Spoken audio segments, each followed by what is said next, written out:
When you search for the best Italian deli in Los Angeles, Italia Deli in Agoura Hills is always a top result.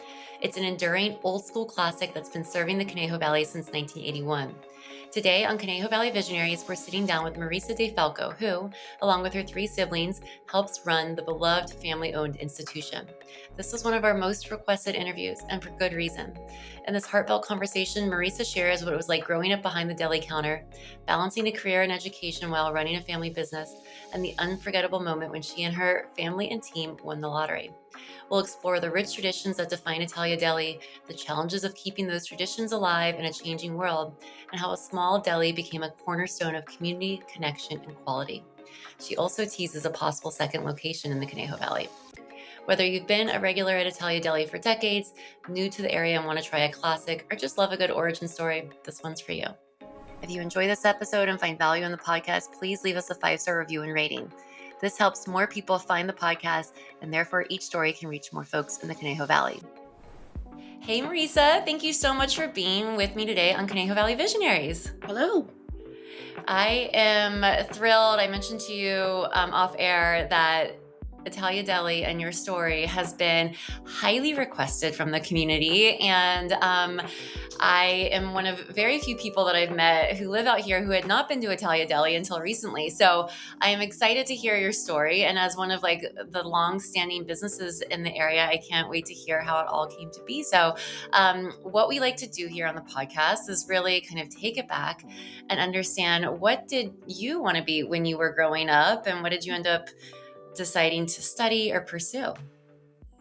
So that's tough. So my parents started, do you want me to go back from how it all started? Yeah, of course. Yeah. And then just kind of go up the years to, Right. Yeah. Like if I'm curious, like, yeah, if you're, when your parents started the business, is that where you automatically saw you wanting to kind of follow in those footsteps? Or did you feel like maybe there was a different path for you in the beginning? well, I don't think that I really gave much thought to what I wanted to do. It was just sort of understood. So Mm, I officially probably started working at the deli when I was 15, which is when okay. we moved out to Agora. Um, uh, and I don't know, it just sort of I did go to college. I did get a bachelor's degree. My parents were insisted upon that. Hmm. They were very big on higher education, even though they didn't have that. But, part of the American dream, so to speak, your kids go to college, they become successful. But I think underneath all that, there was always this thought that we would take over the deli. So I'm one of four kids. I have a sister and two brothers, and we all share in the running of the deli. So I did get my degree for teaching, and I do Oh, teach at interesting. Agoura High School. I teach part-time at Agoura High School. I've been teaching there since '05, so 20 years. And oddly enough, I teach work experience to kids in food service. So I get to sort of practice what I preach, because I feel like every day at the deli is a training day. And there's always things to learn, and I'm always, I call myself the quality control, right? So I'm always sort of walking by. I mean, I'm working, but I'm walking by and I'm like, more of this, less of that, cut it this way, try it this way, do this. And I'm sure it can get a little annoying to some of the employees, but it's just, I think that adds to the success of the business. We've been in business since 1971. Okay, there is so much to unpack there. First of I all, know. how Sorry. incredible that you're giving back, and that Agora allows kind of like an adjunct, sounds like, teacher, where you're able to bring that like real life lived experience to high school students and be able to share that with them. That's a really interesting opportunity at the high school. And then also that your teaching degree, although you ended up working for the family business, like came full circle, and you're able to like apply all of those pieces to your life. That's really, I feel like that's unique and really special. Yeah, and I don't know if I grew up saying I want to be a teacher. If I really think about it, I probably wanted to be a veterinarian or something. But too much schooling for me, and it just, like I said, it just is just not how the path was was going. And Okay. So tell me, so Italia Deli was opened in 1971 by your parents? yeah, so my dad actually was a machinist. He used to make airplane parts, if you can believe that, how he turned into a deli owner, successful deli owner. But what happened was my mom's sister and her husband, my uncle and aunt, owned a deli, the first deli in the family, which was in Whittier. It was called La Prima. Okay. My uncle liked to travel. He was doing very well in the deli business. And he asked my dad to come in and learn so that my dad could cover him when he went on his trips. So my dad did, took his time off and, his vacation days or whatever. And he learned how to make the bread, which is what we're really known for. And he learned how to make, homemade sausage and the meatballs, the sauce. I mean, everything. We make everything from scratch.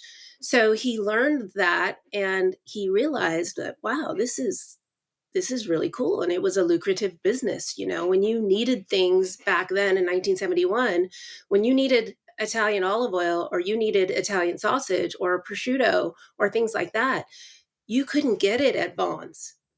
You had to go to a deli. Yeah.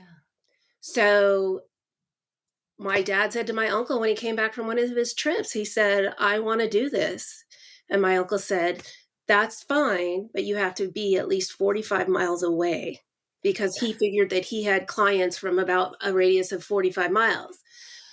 So then comes Granada Hills.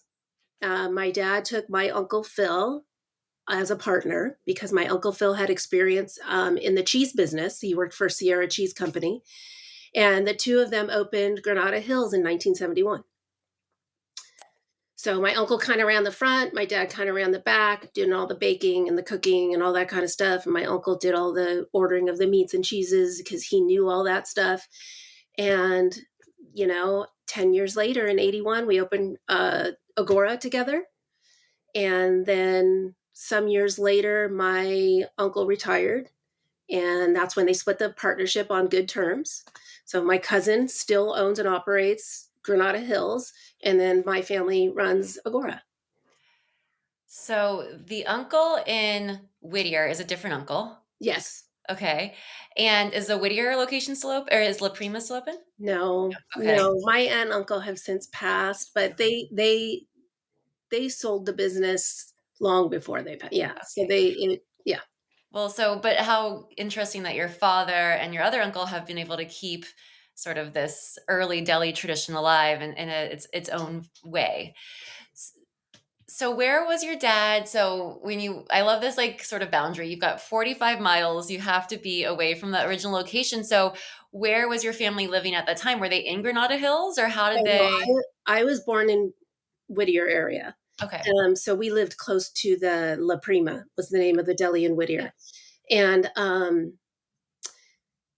so when we opened Granada Hills, I was about 5 years old and we moved to Sylmar.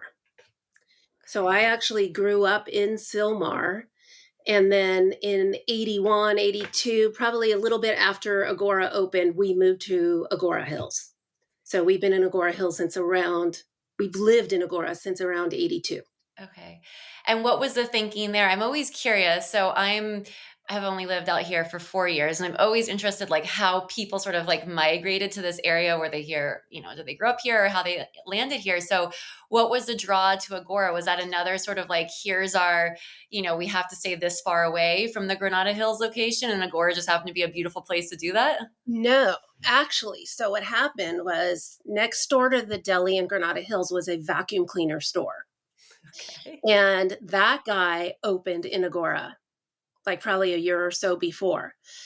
And he kept telling my dad and my uncle, you guys should come out there. It's a growing city. It's newer, it's really nice. And so we came, we looked, we saw, and we opened about four doors down. He was sort of in the corner of the shopping center. So there was a vacuum cleaner, sales, and repair store in our center. And then we were two doors down from Bonds at the time. So I think our store was an old record store, I think. Okay. I don't remember exactly, but And Yeah. as a youngster, were you always in the deli with your family? Was your mom involved as well, or was it really your dad's focus? In the beginnings, my mom and my aunt were Okay. both involved. They did all the training and they helped with the cooking because, my dad never really cooked before. So, my mom and my aunt were showing him how to do the sauce and do the meatballs and do all that stuff. So, um, eventually, they took turns taking care of us kids. So when my mom was working, my aunt would have all of us, and when my aunt was working, my mom would have us. So they just took turns. Um, but they worked. They all worked. So yeah. And was there something about those early years, like being there, that you remember clearly? Was there a smell or a certain food or like the sort of atmosphere that like sticks with you? Well, when I was 5 years old, I used to think it was fun to go to work with my dad at 4 in the morning, you know? Like, "Oh, this is so fun," and to watch him cook and bake the bread and all that stuff, and then, I mean, I don't know, I couldn't imagine taking I don't have a 5-year-old anymore, but I couldn't imagine taking my 5-year-old kid to work with me, but that was just what we did, Yeah. you know? We just grew up like that, and I have several family members in the business. We have cousins that have delis. We have cousins that own restaurants. We're sort of all over the valley and Ventura, San Luis Obispo. Not personally owned, but my whole family's in the restaurant business pretty much. Wow. So it was very natural to us. It wasn't foreign, which is weird because my dad was an airplane parts guy. So, but he became a baker and he even tried on well, you're probably too young, The Price is Right. Of course, yes. Yeah, he dressed up as a baker. He didn't get chosen, but Oh, too bad. yeah. Now, are your parents Italian immigrants or is Yes. there My okay, got parents it. were both born and raised in Italy, Okay. came over on a boat and became citizens. And Yeah, and here we yeah, are. So, we you are. mentioned that it was sort of your path, maybe expected that you would stay within the family business. I think it is pretty incredible not only that you have family members, extended family, but that your 4 sibling or your 3 other siblings still work within the business. So, when you started to work there at, like, the age of 15, were you helping bake? Were you just working in the front of house? What was your first So the first year that we opened the deli, we didn't live here yet. Okay, So I started high school here in Agoura. So I would come to work with my dad 6 in the morning, hang out at the deli, walk to Agoura, go to school, then come back to the deli after school, hang out, started working in the afternoons, and then would go home with my dad at night. Um, so I spent a lot of time at the deli, yeah. a lot of weekends, yeah. It was a different kind of childhood, really. When you went off, did you go off to college or were you also staying local in school? I stayed local. Okay, Um, I went to Moore Park. I even went to Pierce, and then I ended up at CSUN. got it. And my And when brother you graduated from Cal. so So yeah, so when went and pursued this teacher's degree and then but always kind of knowing you would come back and did you imagine taking over the business or just continuing to help grow it? it sort of happened like this. So I got my degree in the 90s, right? And then I didn't start teaching till '05. So the deli was my career, right? And then in '05, the teacher that had my job at Agoura High School, she was retiring. And she would come in the deli just to check on the employees, and on the students. And she said, I'm retiring. Do you know anyone that would be interested in this job? And I said, well, what does it require? Well, it was part time, which was good because I wasn't able to or ready to give up my position at the deli. So she said, it's part time. It was only 1 day a week. And so I said, I can do that.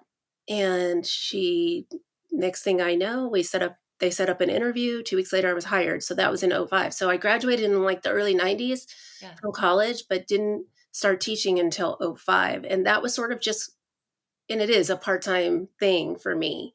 Right. Um, but I just learned to love it. And, I love that I get to teach these kids how to be more responsible and how to be, just to prepare them for the working world. And I think that kids get a lot out of working. I think they learn how to socialize, they learn how to problem solve, they learn how to budget, they learn how to make money, they learn so much. And I know that in the community that we live in, a lot of kids don't need to work, or their parents don't want them to work because they want them to focus on school. And I think that they miss out. Mm. I think that they get a lot of life skills from classes like mine, not just my class. There's a retail office class. There's my class is food service. So these classes, we really help them, help prepare them even for going away to college. You Right. know, Yeah, it's like um, very tangible skills, which I do think are important yeah, a how lot to of write a times. resume, how to answer interview questions, just Yeah. how to, a lot of things, how to count back change. Right. That's, I mean, those are simple skills that are important. So take me through this. I've heard a lot about the lottery was somehow involved in this story. Can you take me through maybe those early years of the 90s until now, like with the business? Sure. So in July of '95, we pooled money together. 15 of us put in $5 each, and we, on several different days, bought tickets for this lottery. And the funny story is, the day we won, which was July 19th, 1995, I didn't forget that date. I had only been married. I'd only been married 6 months. So my brother, my oldest brother, who is the one that goes in early and starts the bread and stuff like that, he called me on the phone and he said, "What are you doing?" And I said, "It's 7 a.m. Why are you calling me at 7 a.m.?" He goes, "I think we won the lottery." And I said, "Yeah, right." And I hung up on him. And so then he called me right back and he goes, "I'm serious. I think we won the lottery." So he had been listening to the radio while he was baking, and he heard on K Rock, which again, I'm aging myself, K Rock radio station, that there was a winning ticket in Agoura Hills. So he went over and checked our tickets and saw that we had the numbers. Yeah. So he had called me back and he says, "I think we won." And then I heard well, he was his girlfriend at the time. It's now his wife, my sister-in-law. I heard her screaming in the background, "Oh my God, oh my God." And I was like, put her on the phone. And so she gets on the phone and I said, "Is it true?" And she goes, "Oh my God," like, "Yes." And I was like, Wow. so I called my mom. I said, "Have you talked to Joe?" And she said, "Yeah." And I said, "Is it true?" And she goes, "I think so." But it was so surreal.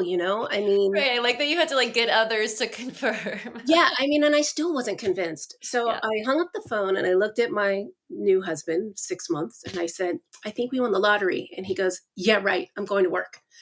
And he left. And I went to work and it was chaos. Phone ringing off the hook, the news people, like it was Oh just, my we goodness. were crazy, like it was crazy. But you And know what that was really cool about that? People were calling once the word was getting out and saying, "You're not going to close, right? You're not going to close." And I just thought, wow, that that really that's so cool. yeah, that gives me chills. I know it means Because I think a more. lot of people would have, like, "Oh, we won the lottery, see ya," you know. Right. And So how special that it was with your, colleagues, the team that five, also got to share in yeah, that. 5 family and 10 employees. That's It was amazing. very cool. Wow, what It a was very cool. special. I Yeah. mean, lotter winning the lottery, wow, that's pretty amazing. So, well, congratulations on that. I can't believe that's, like, 10 years ago at this point. No, more. 95. Oh, yeah, gosh, That's 20 Yeah, it's like years. over 20, yeah. Sorry, I know my math. Okay, talk about aging myself. I'm like, that's, 10 years ago, 30 years ago. What am I 30 years talking ago, about? yeah. I Long can't do time. math today, apparently. That's amazing. So, as the business is now, what is kind of like, what's your role within it? And you mentioned your oldest brother is the one who's the baker. Where is your kind of like happy spot within the business? Huh. Well, I mean, like I said, I always tell new hires that I'm quality control. So don't get nervous when I walk over to see what you're doing, because we don't really advertise. So it's all on reputation, word of mouth. And you know what? It's not always perfect. We make mistakes. We're human beings. My employees are human. They make mistakes. We always try to fix it. It happens, you know. But I really try to just mm, I mean, obviously I'm owner manager, right? But it's important to me the customer experience, like I want people to not just come in and get served and get their order right and stuff like that, but I want it to be memorable. I want them to feel like they matter, and I think sometimes we get busy or sometimes, there's stuff going on and we can't always do that. So when I can, I always try to talk to people and, you know, s- just, I don't know, just manage the flow and just manage how things go and the quality of things, Yeah. the service and the food, not Right. just one or the other. Has the menu or your offering evolved over time? That's funny. Slowly, slowly. I think our menu's definitely bigger. Like it's, like a front and back page now. It used to just be a little board on the wall with like, sandwiches started at like $2.49 or something like that. Um, it has evolved. I notice on Yelp there's a sandwich that we make called porchetta, which Mhm. is a slow roasted pork, which is kind of a unique thing. You don't really find that often. And people are like, oh my God, this sandwich, right? So that's a newer sandwich. I mean, it's not super new, but it's newer. And there are things that we try. We try to do new things. I know a lot of places like they have names of sandwiches. Like there's other delis they have the godmother and the this and the that. And I was just talking to my siblings about that, and I said, we should do that. But it's like, well, we already have those things though. How do you give them names now? It would have to be maybe something new to like start. But change is not. It doesn't happen often. Okay. We've sort of Well, like we've got this down. It works. It's good, and we just go with it. you know, that must take like a lot of restraint to do that too, because I could imagine, having been around for so long, this idea that you have to evolve. But in some ways, like if it ain't broke, don't fix it is a good perspective. And I saw that Eater LA named you guys one of their like top 3 Italian delis in 2023, and it was the like old school enduring classic, I think was sort of like the title they gave you. And I think that makes a lot of sense. It's like you can go there and really know that you're going to get this delicious classic sandwich, and the other items that come with that too. Yeah, and I think that people sort of expect that, and you know, when you're in business, let's say in Agora since 81, right? I still see people that used to work for us, or people that went to Agora, or people that lived at Agora that have maybe since moved away. And whenever they come to town, we are what they crave. You know what I mean? Like it feels like home. It feels like part of their memories of what home feels like. Yeah. And when the holidays come, we do very specific traditional things for the holidays. Like at Easter, we do this pie called pastiera, and it's a grain pie. And we also do a pizza rustica, which is a savory pie. And we start with orders weeks in advance, and we sell out every year because people are like, my grandmother used to make that, or my mom used to make that. Or at Christmas, they come and get their lasagnas because every Christmas that was their holiday meal. And to this day, the same people ordering over and over again. And it's that to me is really cool. Like that makes me really happy, and it makes me feel like we have a special place in the lives of people. I mean, like, I see kids that worked for us when they were 16 that are now married and have their own kids and are bringing their own kids in to do the tradition of getting sandwiches before they go to the beach, or the holiday stuff, or things like that. And that to me is that's just priceless. Like, I love that. Yeah. I know to be part of a person's food memory and be able to continue that is really special and very I think so. unique. What do you do? Do you think the Conejo Valley is a good place to have a business? Yeah. I'd like to have more in the Conejo Valley, you know. And there was a time where we were seriously looking at different locations, but it's so hard because we don't have that corporate backing like a Jersey Mike's or a Subway, or, like, shopping centers love those because whether they succeed or fail, they're guaranteed lease. But they look at us, a little one store business, mom and pop shop, and they just don't have the confidence in us. So we've lost out on some locations that we were looking at because of that. But I'm getting older now, but I'm always up for the challenge of a different location. I think the Conejo Valley's great. I think that a lot of people stay in the Conejo Valley, like, my husband's been here since, I think, the early 70s, Mm, you know? So people just tend to stay here, even though when we were all kids, we're like, "Oh, it's so boring here." right. But we all came back, Yeah.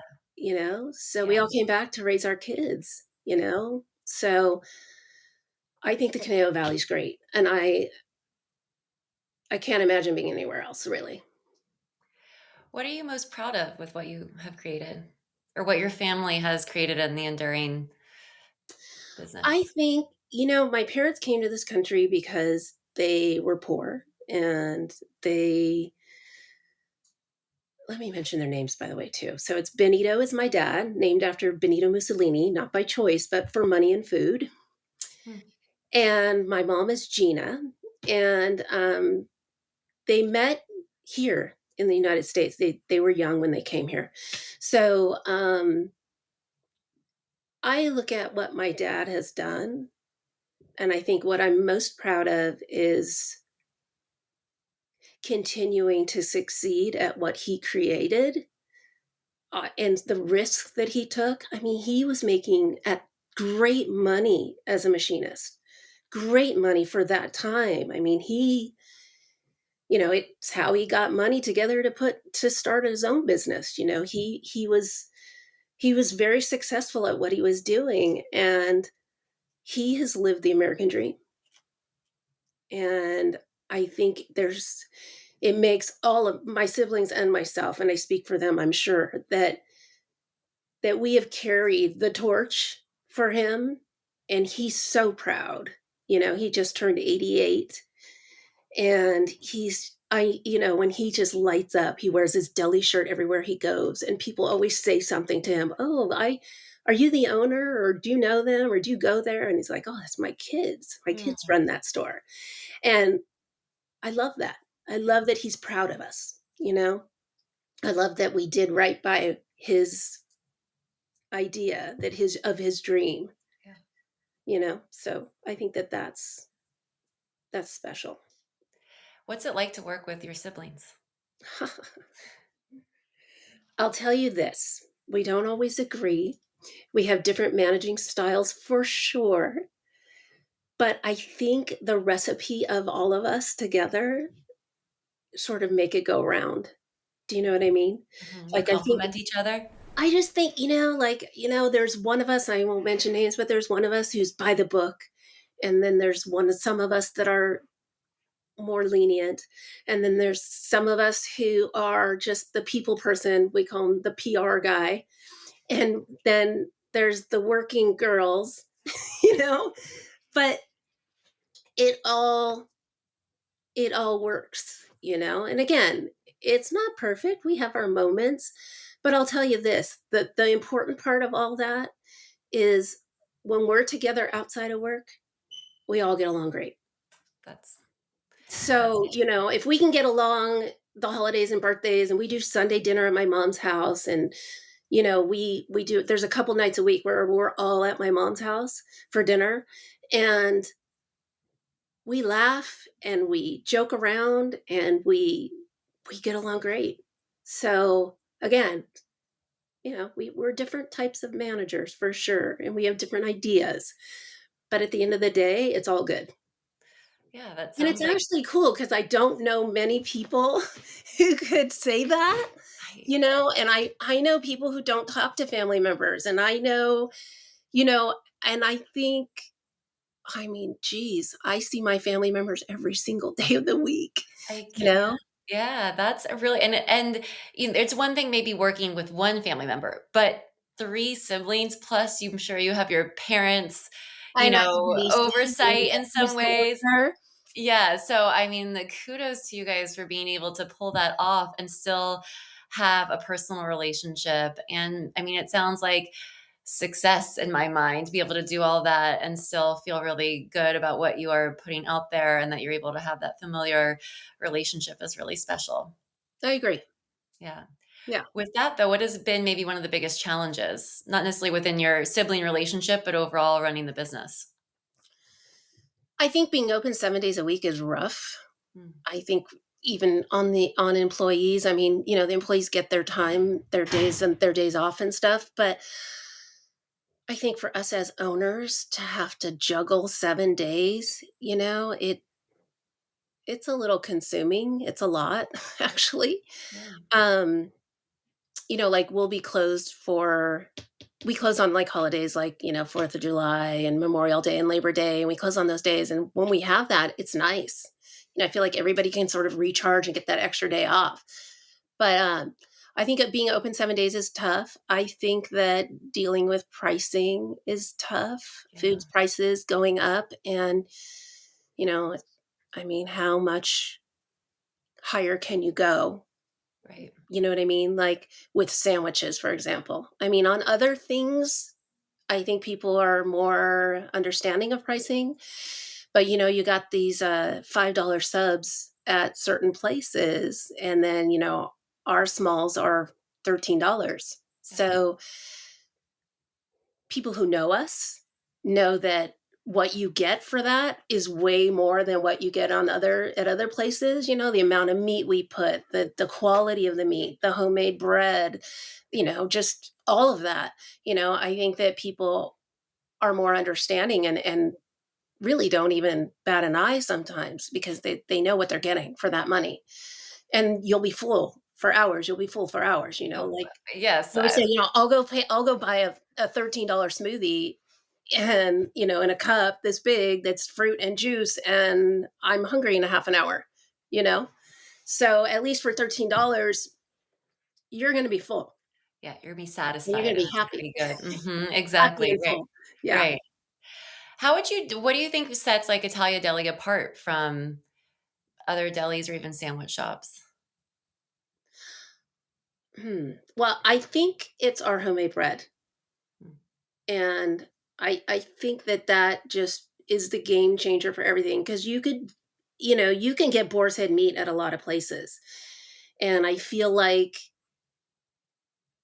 I know this sounds weird, but even if I bring home sliced meats, Italian deli bread, I'll even bring home our Italian dressing, our mayo, and our mustard and make a sandwich at home. It does not taste the same as when you buy a sandwich at the deli. And I can't even figure that out. Like, I don't understand why, but right. there's something about the way we do it and the way that, there's something about that makes makes us different.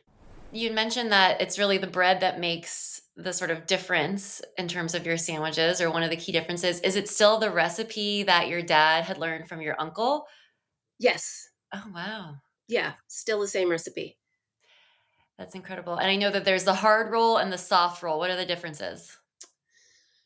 So, I always tell people if you've never been there before, you gotta try the hard roll. And I think people sort of get kind of weird, like, oh, it's hard, right? It's not hard. It's basically Italian bread that's crispy on the outside and soft on the inside, but it's freshly baked. That we bake every single day, and we never sell old bread.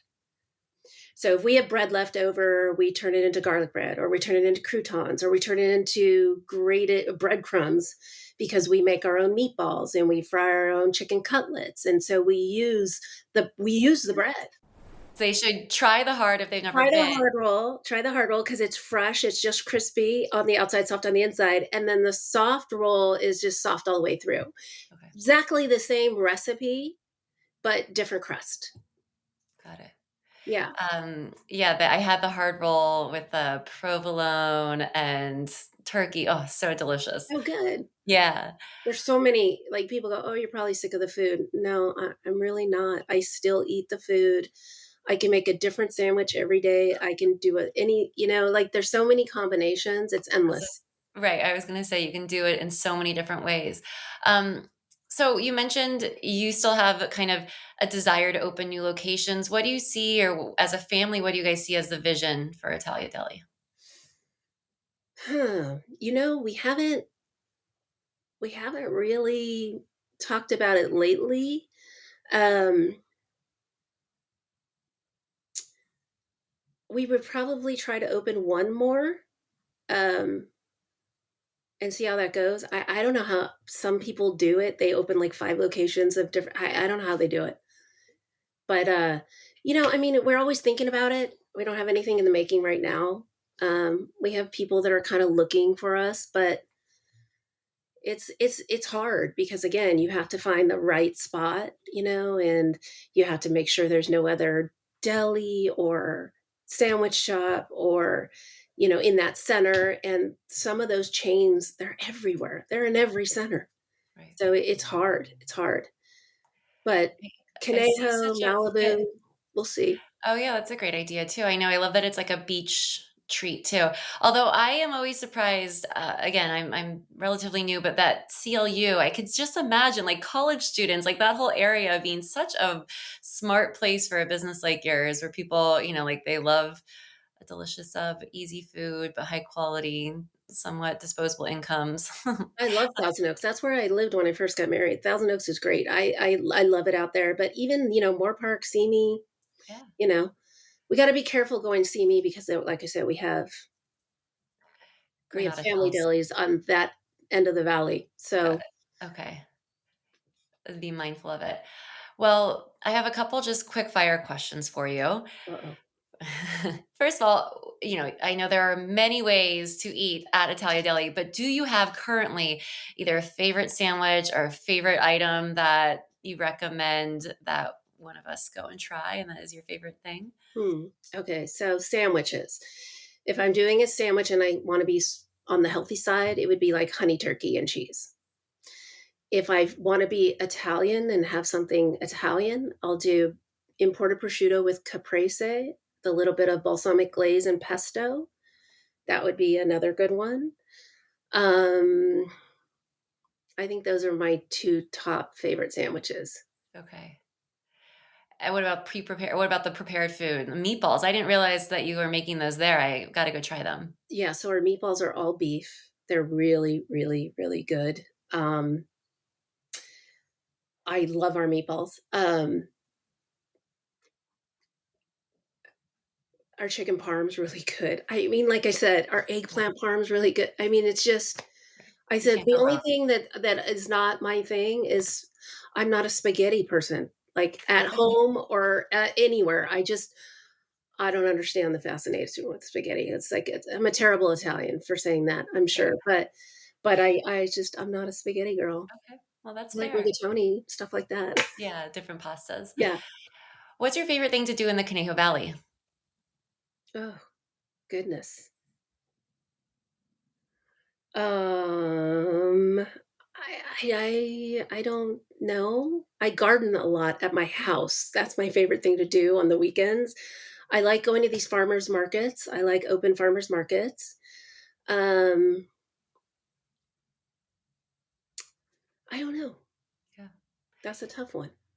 Being outside, that's Being we have outside, a I just like being outside. We have great weather. Like I said, my husband and I garden every weekend, and we grow vegetables and fruits and lots of flowers, and that we enjoy it. sounds really nice. I love Yeah. that. What's one piece of advice you'd offer to first-time entrepreneurs? Um, don't give up. Just even when you think it's not going well, just keep trying, keep putting things out there, and don't give up.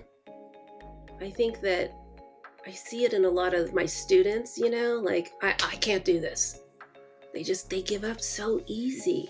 It's too hard. I can't. It's hard. Somebody recently, or people approach us all the time and say, "Oh yeah, we see you're so busy. We want to open a deli."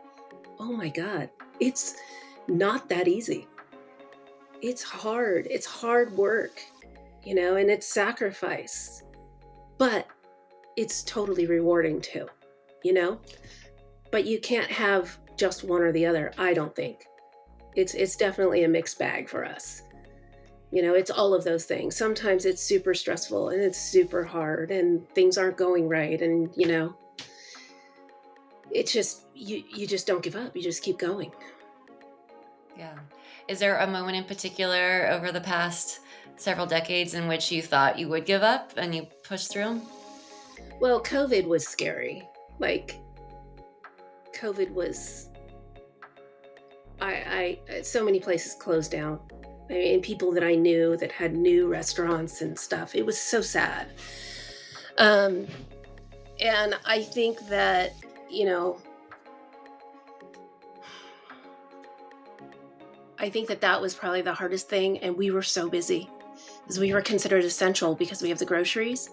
So we were open the whole time. So mind you, everyone that had anyone that had a young person working at our store, like a child working at our store, they quit. Well, because of COVID, because, everybody was scared. And so it was mostly family and some adults that stayed on. So we were working, less than half staffed. And with all the restrictions, we had to set up stations 6 feet apart, 5 feet apart. It was crazy with the masks and all that. And I just thought, oh my God, how are we going to survive this? And then it just kept going. It went from it's going to be 3 weeks, and then it was 3 months, and then it felt like 2 years, I think. Yeah. And that was the only scary thing. I mean, lucky, we're very lucky. I think our hard work and our reputation keep us happy. So, keep us moving forward and happy and thriving. And, I think that, well, I haven't really had anything that when I went, oh my God, what are we going to do? Yeah. No, but I think the idea of, well, one, I mean, I can't imagine what it was like running a business, especially a food business during that time. And, congratulations for making it through all of that. But also more importantly, decades longer than that, just to be able to have that span and to keep your father's spirit alive in the deli is really incredible. And I, have, as I mentioned, been told by many people how much Italia Deli has touched their lives and how it really is something that is important to them in this area. So I congratulations love that. for all of that and being able to now passing it on to new generations, not only through the deli, but through what you're doing teaching. So that's really incredible. And I really appreciate Love you it. being on the podcast and sharing the story. And thank you for your time. Thank you so much. It was great talking to you. Great. Thank you for listening to Conejo Valley Visionaries. If you like today's episode, make sure to subscribe on Spotify, Apple Podcasts, or wherever you listen. And don't forget to rate and review us. That's the best way to support the podcast. To enter our giveaways, learn about local events, and to find out more about each guest, follow at Conejo Valley Visionaries on Instagram. If you want to share your visionary story on the podcast, send us an email. We are always open to guest nominations. Email ConejoValleyVisionaries@gmail.com. This episode was produced by Cristina Dennstedt and Justin K. Sloan. Conejo Valley Visionaries is edited by Justin K. Sloan and J.Sloan Productions.